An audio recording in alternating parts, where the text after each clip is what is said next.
Okay. I just want to make sure that you can see my screen. Yeah? Yes. Okay, good. Okay, so yeah, as we just heard, I have a company called Because Human, and me and my team spend a lot of time working with really hard other working teams that that create designs and products. We work with marketing, we work with the design, we work with engineers, both physical and software engineering.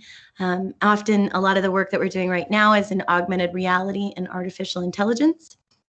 And I will work with cool front-end startups, and also, you know, the money that pays the bills is usually with Google or Cisco or Intel or Microsoft, and, you know, I've worked for all of them for sure. So personally, my background, I got started in design research, and then I moved forward into experience design, and now I do experience strategy on a larger scale that includes all of this end-to-end experience.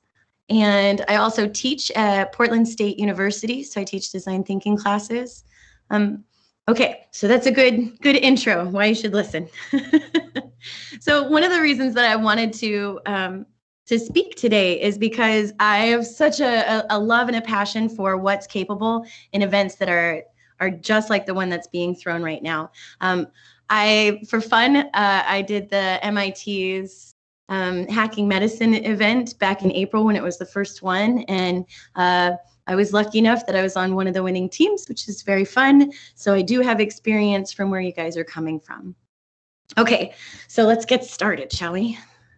So, okay, so this slide, right, says radical innovation requires both evidence and intuition. Evidence to become informed, and intuition to inspire us in imagining and creating new and better possibilities. So this is Jane Fulton Surrey. She works at a company called IDEO. If you don't know who they are, then look them up. I imagine that if you're this deeply entrenched in hackathons and design thinking, there's a pretty good chance you probably know what IDEO does. The reason why I like this quote when we're talking about experience design and thinking about experience and empathy when it comes to design is that she's not just talking about intuition, and she's not just talking about evidence. There's this seeing and reflection that comes with what design is. And a lot of what I'll be talking about today has to do with how to see the things you're looking for, how to have that patience, what questions to maybe ask, and how to move forward through that. Because when it comes to design is like this gift that is built by a variety of different minds that come together and crash into each other, and in that chaos something really beautiful happens. Design has a lot to do with solving puzzles, right? And so it's my belief that if I give you some of the tools to help your eyes and your ears and your brain see things in new ways, then your natural puzzle solving abilities will already happen. So okay. So what do we start with? Understand and observe. So just like I was saying before, so you're at a hackathon, right? And and it's got to feel like all of the information that you could possibly want is a million miles away, and all the people you would want to talk to, there's like this barrier because you might not know what their position is. You might not know how to get a hold of them. By the way, there's lots of mentors available through there's a channel on here. But it can feel like there's a lot going on. And then how are you supposed to understand and observe when you're on this huge deadline? I will say that every little thing that you do to intentionally try to get around your own perceptions of what you think the problem is, and the time that you do spend, even if it's only a couple hours that you have, really, really listening and writing things down, can mean the difference between radical breakthrough and perpetuating what you thought you already knew when you walked in, right? So how do we do that? How do we get around that? One thing, and it seems really silly, but it is super true, is before you interview mentors today, or when you start looking into doing secondary research, or even as you're trying to build out, I'm not sure, flows or whatever the solution is, each of those times, it's really, really beneficial for you to write down your assumptions before you go. This is not, I didn't make this up. I stole this from one of the top 10 design firms in the world because it was such a good idea. If you take that 3 to 5 minutes for reflection and you sit down and you really give yourself that time to do it, writing down your assumptions will allow you to do a couple of things. So human beings can have sort of a cognitive bias by the way that they take in information. And by writing your assumptions down, it allows you to sort of let go of them, because it's a human thing to have assumptions. It really is. And whether you're aware of them or not, you will still have them. And it will affect how you drive a conversation forward. It will affect how you do your research and how you build your design. When we talk about computer science, we know that larger systems are often replicas of smaller systems, right? And so part of writing your assumptions down isn't about proving that they're right or proving that they're wrong, but noticing things. And when you notice your own behavior, you're able to become more aware of when your own ideas and your own beliefs are getting in the way of what could potentially be something very cool. The other thing is now you don't have to drive so hard to get the conversation or the information that you're finding to prove what you knew to be right, because you already wrote it down. If it just happens that it was true, then you can point back to it and say, see, I knew that all along. Half of the stuff you write down, you won't even remember. And it's just a really, really good practice. All right, so what's this mean? Be an empath. Okay, so this sounds super mushy, I'm sure, right? And when it comes to like any kind of design and any kind of problem solving, this concept of mush and anthropology and being a seer, it can get a little, make some people uncomfortable. But when we get down to what it is that you can see, touch, smell, and hear, look at this picture.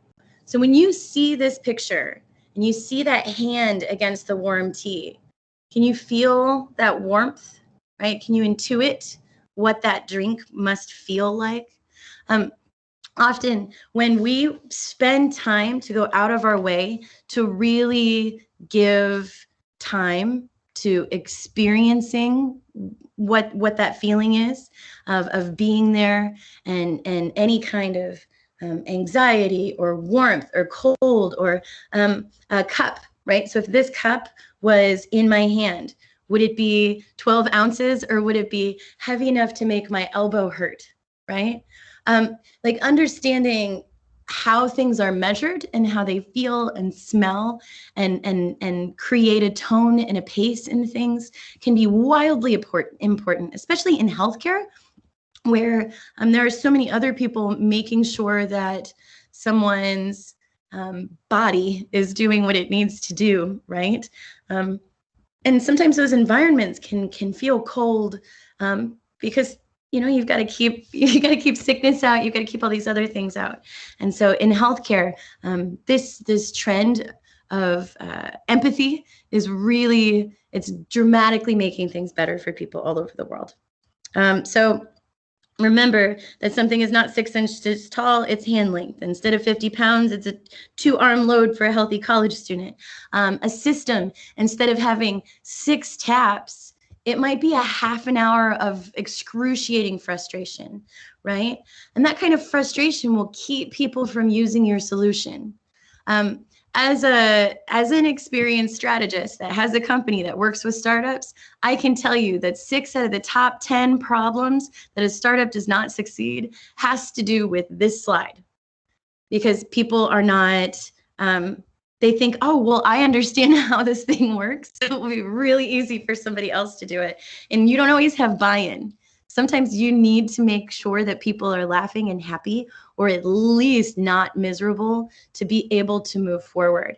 And no matter how important your solution is, and no matter how perfect it might be at solving a problem, if people don't like doing it, it's going to be a problem. So really think about those barriers, and you can write those down. You can make an assumption, make a list, go check it out. Okay. And then things are heavy or light, loud or unbearable, cold or comfortable, too fast to see, or something you have to wait for. So just keep that in mind. Okay, so practice mindfulness. What does that mean, right? So often when I talk about mindfulness, I think people think I'm talking about a picture that's like this, right? Like, everything is wonderful and chill, and I am one with the world, right? But in my experience, and the experience of a lot of the people that I've met and know, mindfulness feels a lot more like this, okay? So what does that mean? So mindfulness is this careful practice of paying attention, pay attention, pay attention, pay attention, pay attention. Our bodies are so built for solving problems and jumping forward into things. And if we're thinkers and we're doing a project like this, that means we feel totally comfortable sitting in our homes and staring at a screen and trying to solve a global problem, right? So I bet we're all very good at spacing out. And what happens is when you try to space out to solve a problem while you're talking to someone, you can absolutely miss one of the coolest things. So we'll talk more about this later, but one way to get around that is to record the interview. And we'll talk about how to make sure that that's legal and right, and you're totally okay and you're not doing anything wrong. But that gives you the opportunity to really sit and listen. If you feel like you are struggling to write down word after word after word for what someone's saying, then you're probably not paying attention. And so practicing mindfulness is this: notice that, notice that, notice that, notice that, notice that. Okay. So when we're talking about mindfulness, it's important to be aware of your own first thoughts about an environment and interacting with products and systems.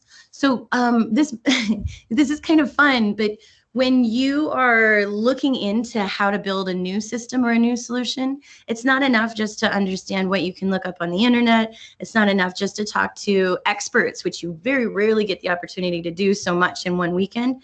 But also, you want to go do your best to go through the pain of whatever's going on.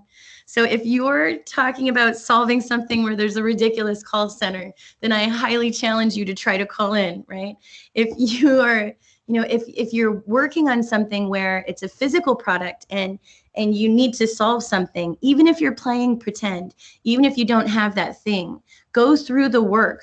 Try to replicate the way that thing feels, because it will force you to pay attention and to notice that and notice that and notice that.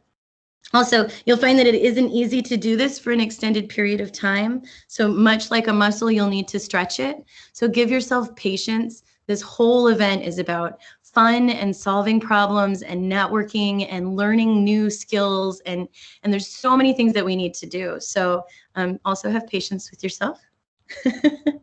There's a few things you can think about. So first, there's intention, right? So remind yourself that you're looking at everything with new eyes.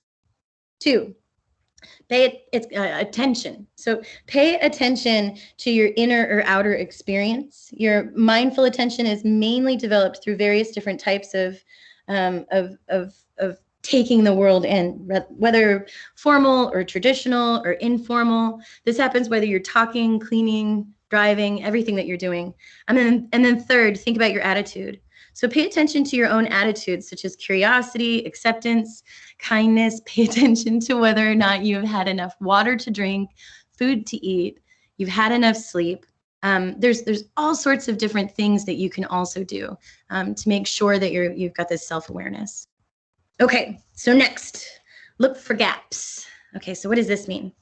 So often some of the most important things that we can find in terms of solutions in the world have to do with looking for gaps, right? And this means that if we already have a system that's pretty much working, and like I got to admit, for as many problems that we have a system where we are able to talk to hundreds of people in one weekend to try to solve the world's problems in health. I mean, that's pretty organized, right? But there's always something we can do better. And so being able to stare at the same thing longer than other people have stared at it is one of the #1 ways to solve the problem. Persistence over anything is likely to contribute to success. And that's not just with a hackathon, that has to do with life, right? So when we're looking at like a problem, it can seem really, really messy. And looking for those little gaps, those things, those spaces people haven't been interested in. And sometimes that means you might not be interested in them at first, right? Because other people have overlooked them too. Maybe it's uncomfortable to look in that direction. Maybe it's just, it's really painful. And so I kind of think about it like trying to tell the difference between these bikes, right? It can be quite hard sometimes, but the longer you stare at something, the better you'll be able to understand where those potential gaps are. Okay, so when we're looking at what kinds of things to pay attention to solve these problems that we're going after, there are so many different kinds of frameworks. This one's called the A4 research method, and I like it. It was adapted from Paul Rothstein at Arizona State University. But there's, there's AEIOU, there's just all these different frameworks, and they all kind of say about the same thing, right? So we've got atmosphere. So atmosphere is everything that you cannot touch or like point to as a specific beginning and an end. Atmosphere can include anxiety. It can include cadence. So if you have a patient that is going to the doctor once a month and they have already associated, okay, on Tuesdays, I go to the doctor at 2, then that kind of atmosphere has a direct effect on what your system's going to do if your system doesn't help their own behaviors and their own cadence, right? Because as soon as you say, oh, well, our thing doesn't allow them to do this, they're going to have to go to a different place, and then they'll talk to these other people and all this. If they have to move around a lot, then the anxiety goes up, and then the insecurities go up. Their ability to move forward comfortably goes down, and they're less likely to use your tool or your system or whatever it is. And so understanding atmosphere is important. Atmosphere can also have to do with competence, as funny as it sounds. So when we say competence, what we're saying is not how smart someone is. What we're saying is how much experience a person has with the thing at hand, right? So there's a thing called, how do I explain? Okay, so when you move forward with any kind of a design, when you first look at the design, you think, oh, this is going to be easy because you know a little less than you should to know what it's going to be to use that thing. And so that's called unconscious incompetence, right? So let's say, I don't know, I'm looking at a coffee cup, right? And the first time I use a coffee cup, maybe I'm like, oh, this is easy. And then I don't realize that because this coffee cup doesn't have a handle on it, that my hand is actually going to get a lot hotter than I thought it was going to be, right? Unconscious incompetence. And then you move from unconscious incompetence to conscious competence. So now I know, oh, wow, okay, so I didn't know that before. So it's conscious incompetence. And then you go to conscious competence, where it's like, well, now I know every time I use this cup, I'm going to have to wait until after it's cooled off a little bit, right? And then you go to unconscious competence, which is I hand somebody else another version of this cup, and I totally don't even realize that I already know how to use it and they might not. And so that last one is one of the hardest things about getting experts to work together to try to solve problems for the rest of the world, because once you've moved into this unconscious competent spot, it becomes quite hard to connect with other people who are brand new at doing it. And that's why we need people who don't know a ton about a thing to work with people who do know a ton about a thing.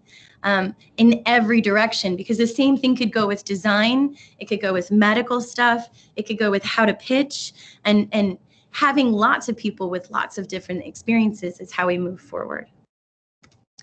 So, okay, so the A4 research method, now we've got artifacts. Artifacts are anything you touch, feel, use. If you have a system that's supposed to work with another system, like the, what is it, the EHR, the you know what I mean? Like if it's got to connect with other systems, then you need to think about that as an artifact of what's going on. If you need information from something else to transfer, a social security number is an artifact, right? Like all of these different things. Actors. So with actors, actors are any of the people that are involved in the system that you're trying to solve for, right? And it's important to remember that sometimes those actors are overlooked. So in this case, we see a dog. So a dog can be an actor, especially in a medical situation. You've got support dogs, you know, you've got seeing eye dogs. You've got all these different kinds of moving systems, right? Bureaucracy can be an actor. Large groups, collective groups, all of those things. And then finally, just take a moment to think about all the actions. And this can get tedious, but understanding each and every single one of those actions can help you see where someone, where maybe even the majority of people are having a hard time getting from step A to step B. A lot of solutions are about helping people get from step A to step B, because there's these series of actions. And so when you're interviewing people later today, talk to them more about like, so from the moment this happens to the moment that happens, can you just walk me through how that happens, or what happens, or what do you do next, or what do people do next, or what do patients do next? Just a real, it's hard to just give presentations and not know if anybody's here still. Is everybody okay? Yeah? Yes, Leah. Okay, good. Sorry.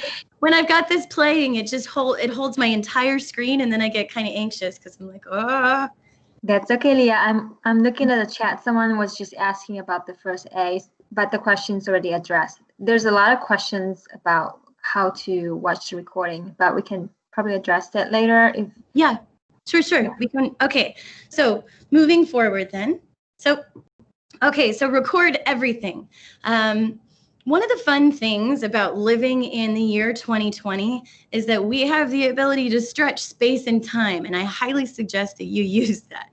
And so right now we're recording this meeting, right? So you can go back in time and hear something from someone on the other side of the world. Your phone has a recorder in it, okay? Take pictures, use just the regular voice recorder, and really spend the time you're talking to somebody else, talking to them and being there. You no longer have to be the recorder. You have one. There's an app called Temi that it's 10 cents a minute to transcribe it. I don't think you need those transcriptions, but yeah, being able to record everything and then playing it back double speed will help you really hear what the conversation was, and you'll also hear the questions you missed, and just know I'm with you and I understand. Also, when you're going to record, you need to remember a couple things. So if you're going to record, it's really easy. I've had, in over a decade of doing this, I've had one person get frustrated about being asked if they could be recorded, and that went away in less than 10 seconds because I said it's totally fine, and I put my phone in a different bag way far away, right? So while there is some anxiety that people have, it's like maybe one in every, how many people have I interviewed? One in a few thousand, So all you got to do is say, hey, I would like to record this for my notes, and I won't use it anywhere, and I'll delete it after I'm done. Would that be okay? And if they say yes, you hit the record on your phone button, and then you say, okay, so now we're recording, and make sure that you record yourself saying, and now we're recording, and you're golden. Everything's good because you're fine. Okay. So next.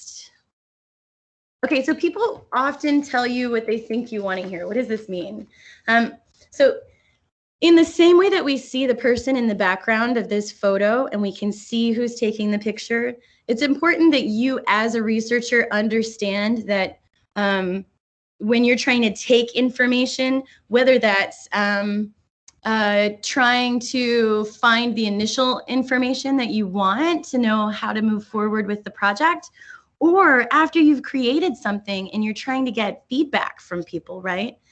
Anytime you're soliciting someone else, anytime you're looking out into the world and trying to get feedback and have empathy for the people that you're designing for, people like making other people happy, especially if they're strangers. And so strangers are far more likely to tell you that something is okay, to want you to feel good when you hand them something that you're doing, to not want to be that person that pokes out all the problems or complains when you're asking them about their own life, right?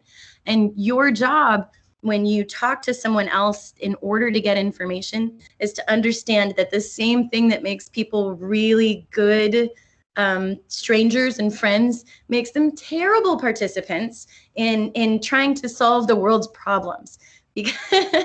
And so in doing that, when you ask questions, when you move forward, a lot of this self-awareness stuff that we were talking about earlier, that will help you move forward in a way that maybe you can be a little less biased, even by accident, in the way you ask a question. Because if you haven't written down your assumptions and you think something's going to be true, the way that you ask that question, no matter how amazing you think you are, the way that you ask that question will tell the person you're talking to how you feel about that question. And so, while at no point am I or would I ever suggest that you act like an automaton while you're interviewing someone or have some sort of virtual clipboard with like little circles. I mean, you're allowed to have emotions and you're allowed to connect. What I am saying is deal with yourself before you start talking to somebody else that you're going to interview, so that when they start telling you things you think that they want to hear, or when they start telling you things you think they think you want to hear, then you can dig in more. And questions like, why do you think that? And or tell me more, or well, you know, let's go on about that a little bit more. These are going to be helpful at getting you past all those surface level stranger bits. Okay, so what questions do we ask, right? So great questions change your mind instead of confirming what you thought. This is number one, why we write our assumptions down. And number two, like that's the insight. So if you are going to take notes by hand while you're interviewing someone or when you're coming up with something, definitely write down the moments when you're like, whoa, that just changed my mind about something, because that is going to happen again when you deliver the presentation, right? It's a really quick way of knowing what are the most important points for the presentation, because that will happen to your audience and their minds will go, and then you'll win, right? Because you'll have this wonderful idea and you've changed everyone's mind. It's important that that when you think about who to talk to solve this problem, remember that great questions respect anyone you're talking to as an expert. Now, why do I say it like this? Because I think sometimes when you're trying to solve a problem, it can be easy to want to just talk to who you think are the experts in a thing. But it's important to remember, like, what are they an expert in? And everybody is an expert in something, even if that means not knowing what is going on. I mean, honestly, a lot of the work that I do in experience and experience design has to do with helping be the person who doesn't know what's going on in advance, so that I can shoulder all of that and we can solve those problems, and before we hand it to other people who don't know what's going on, right?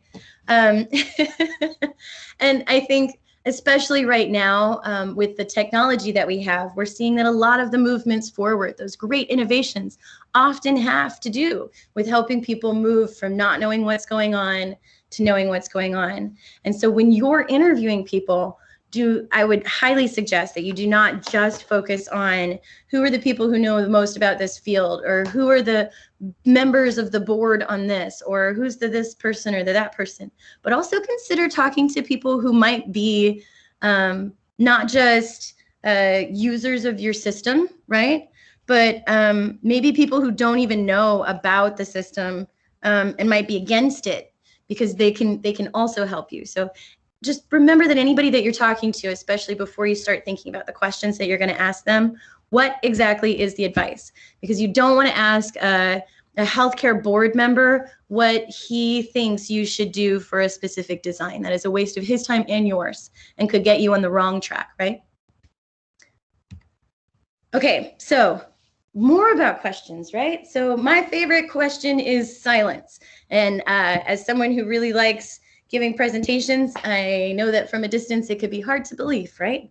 But silence is such a good question. And the best time that silence is a question is when someone says something that you really, you're really interested in it, and it has to do with some sort of trust. People, when they talk to you, will often bring up their own problems when they're talking to you. You don't even have to poke too hard. If you just nod or wait and give yourself like a 10 to 15 count, 1,000, 2, 1,000, like spend time doing that. It's really hard.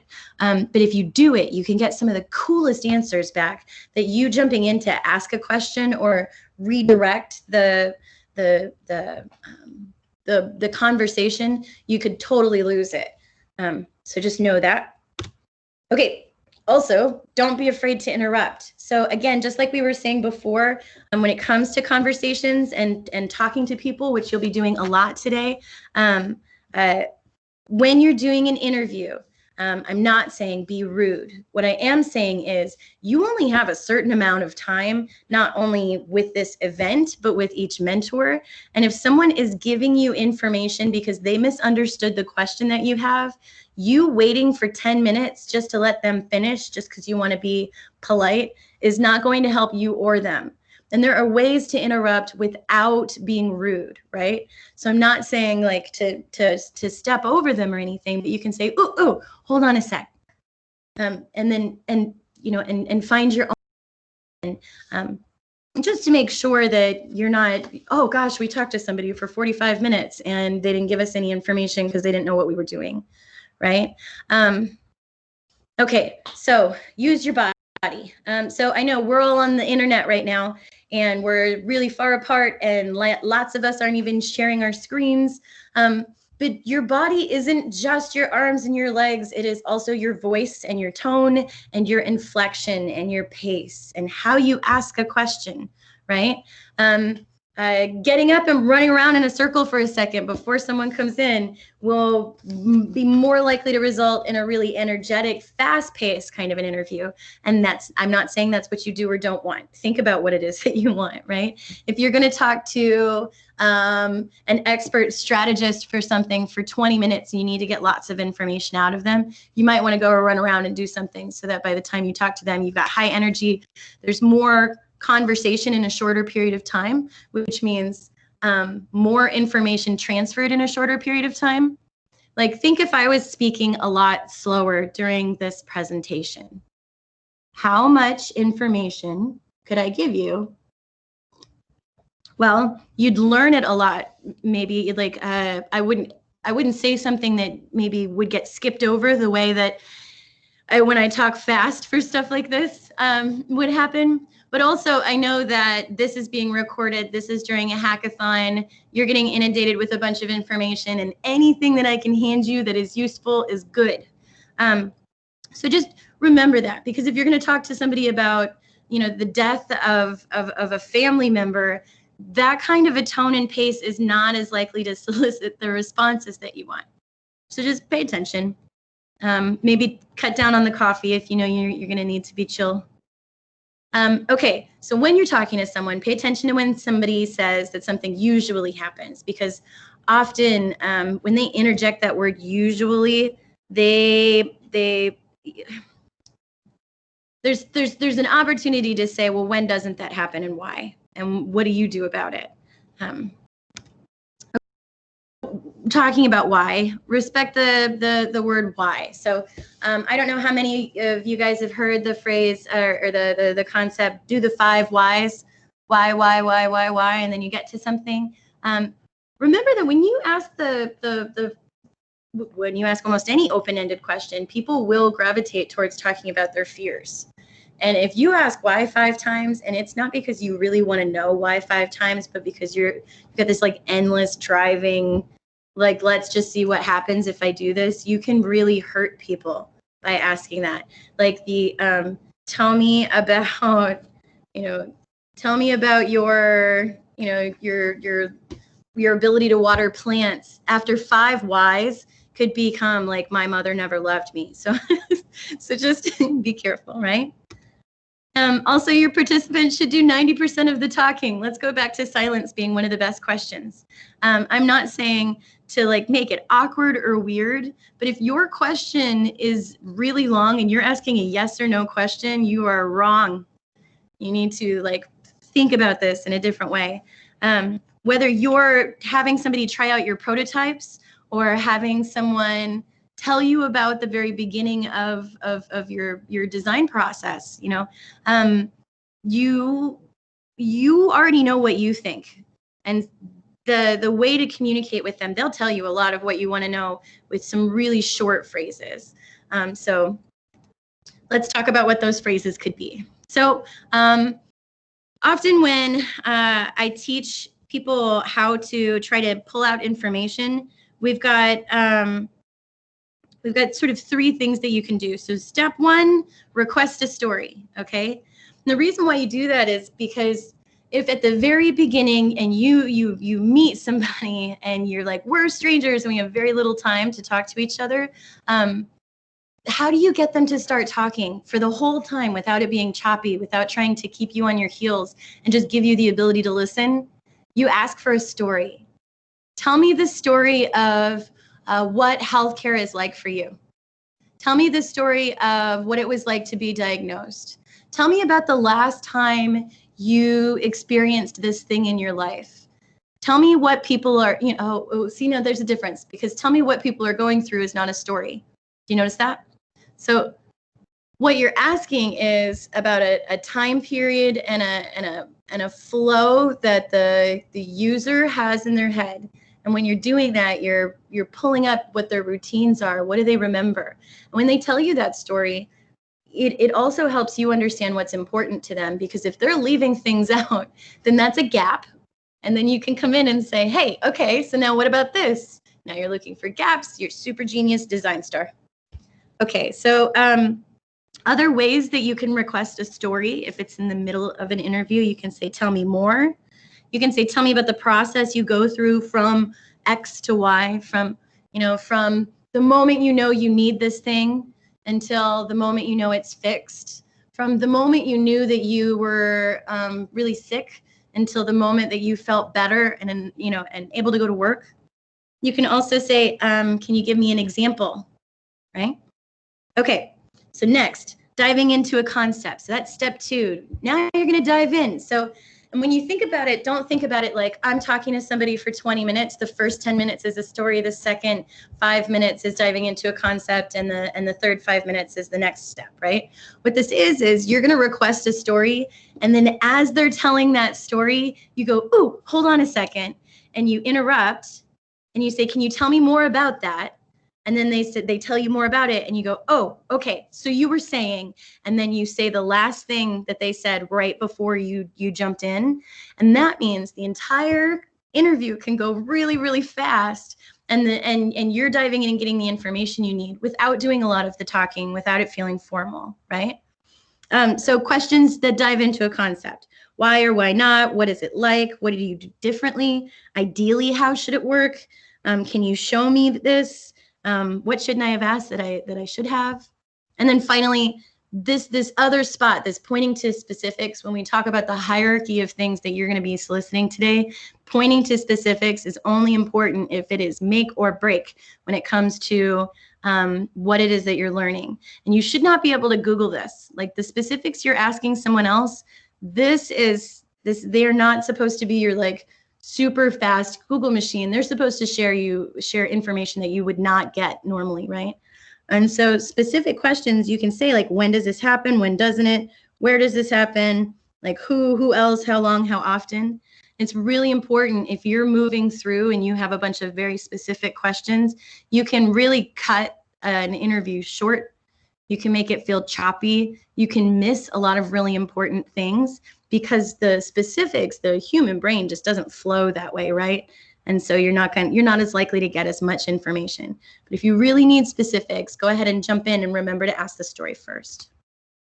So remember not to turn off the recorder until you leave. So if you've got your phone and you're recording, don't stop writing down information, because people, the longer the conversation goes on, the better the information is at the end. And so the thing you like the most is likely to happen right before they leave, and they're like about to go into another Zoom room or whatever our chat rooms are here, and then they'll be like, oh, before I go, and it's like that Columbo moment, and you just say something, you're like, it's amazing. So just pay attention to that. And then finally, don't forget to thank everybody who's helping you today. And I'm sure you will. You all, I'm quite like polite and kind, but just make sure to remember to do that, to say thank you to them for the information that they gave you, and to make sure that they know that that's how you feel. So, okay, so we've got 15 minutes left for some questions, and I'll turn it back over to our moderator. And also just wanted to remind everyone, hey, sorry, this is Sarah just popping in for a sec. We do have survey forms for everyone to fill out. Natalie put the link in the chat. So just if you could all please take a minute to do that for us when we're done, that'd be fantastic. Thanks, Sarah. So, and this is Kelly, the moderator. There, in relation to the presentation overall, I think, Leah, this is such a great presentation. I personally have learned a lot. For participants, if you guys have any question, please feel free to chime in. Just unmute yourself, post a question. And for the chat box, I was just looking at that. A lot of the questions was more related to sort of like how to access the slide, how to see the recording. And I believe does anybody want any questions for the event, or do you have anything that you're thinking about? Any kind of questions?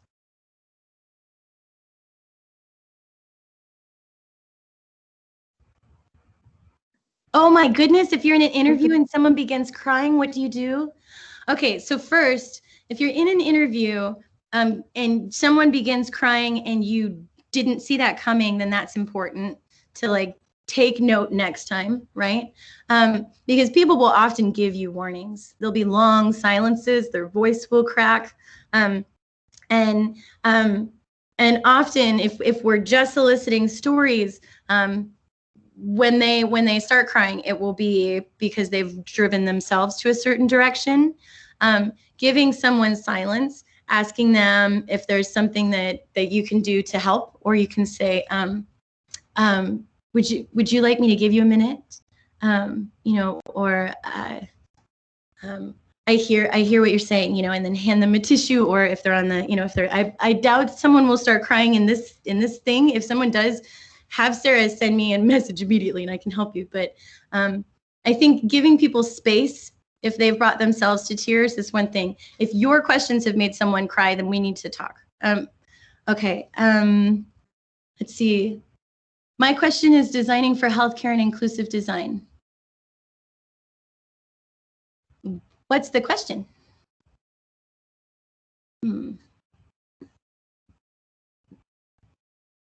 Okay, so we've got when interviews for users, mental health, how do you approach areas where there may be little Wi-Fi cell service? Okay, that sounds like two questions to me. Okay, so now what we're talking about today is basic design thinking and pulling information. I do have to say that there are a lot of intricacies when interviewing people with mental health issues, children, any of those things, and you'll want to you'll want to make sure that you're talking to somebody that you've gotten information from somebody that knows what the situation is in those cases, because you don't want to, any time of research is going to be just like any kind of healthcare, right? Your job is to make sure that you're helping people and you're keeping them safe and that their mental safety is good too.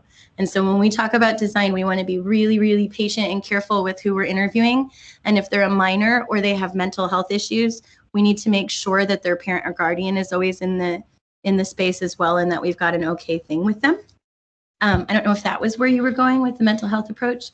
And then the little Wi-Fi cell service, there are ways you can get around that by just asking someone questions and then emailing it to them and then having them respond back.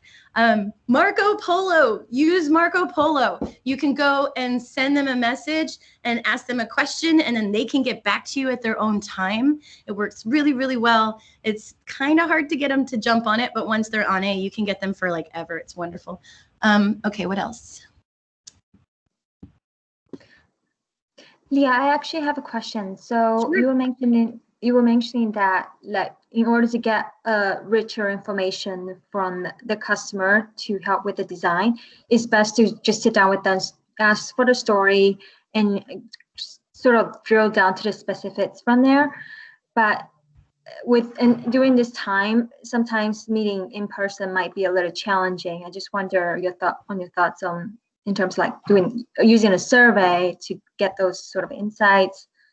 Yeah. It's not as personal, but right. Okay. So when it comes to things to do during a pandemic, the kinds of information that you get are going to be needed for different reasons. So when you're looking to solve a problem at the very fuzzy front end of design, or you're trying to test out like whether or not your solution fits with that, I highly recommend, even if it's choppy and using Marco Polo or doing a Zoom call for free and having people share things with you, have people send you recordings with their phones of certain situations.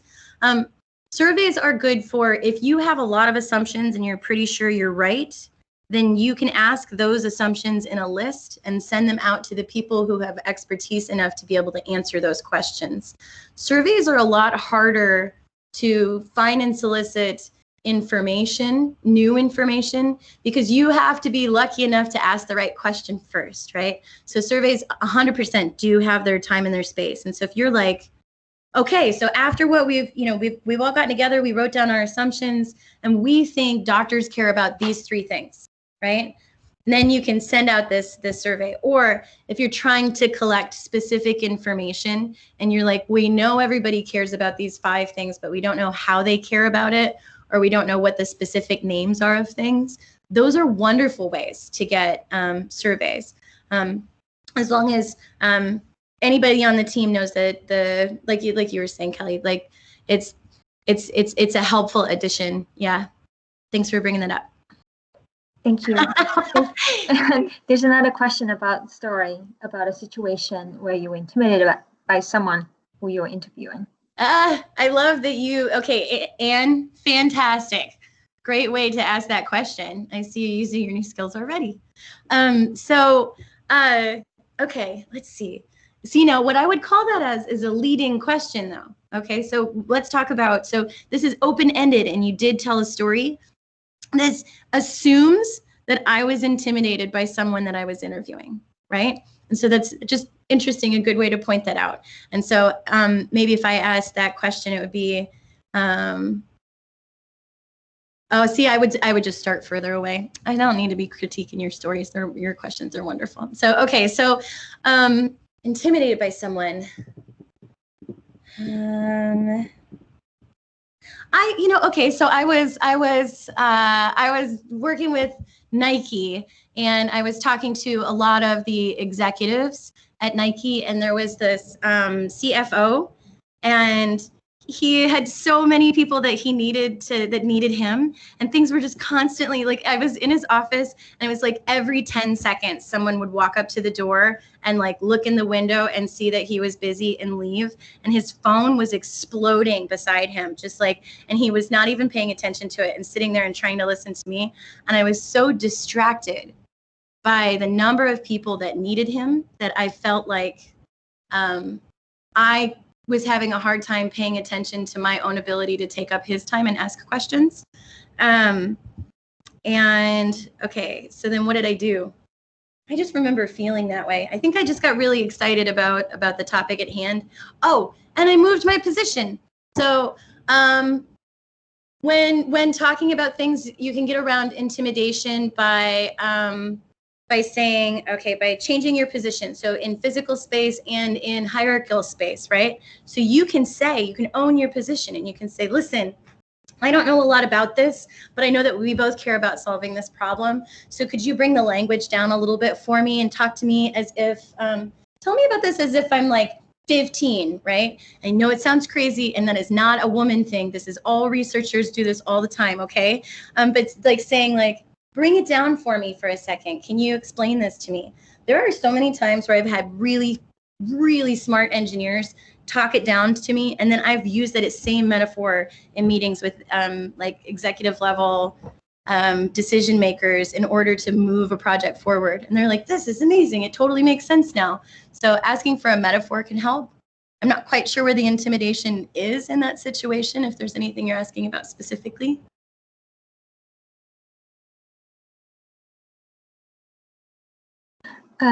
So Leah, there's another question about tips on designing so as to take language barriers into account. Yeah, that's a hard one, right? I think beyond basic experience design level concepts, okay, so here's the funny thing. So we talk about language barriers. The funny thing is that a lot of people using any kind of a system don't like reading anything anyway, right?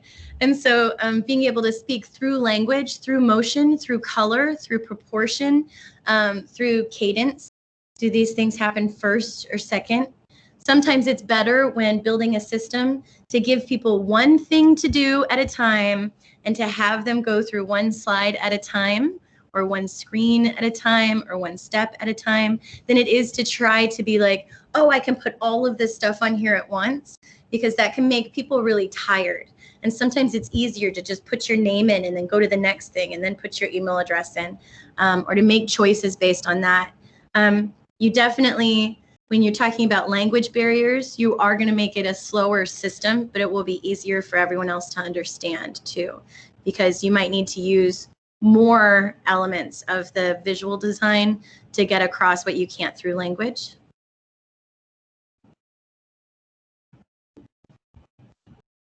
Cool. That's great.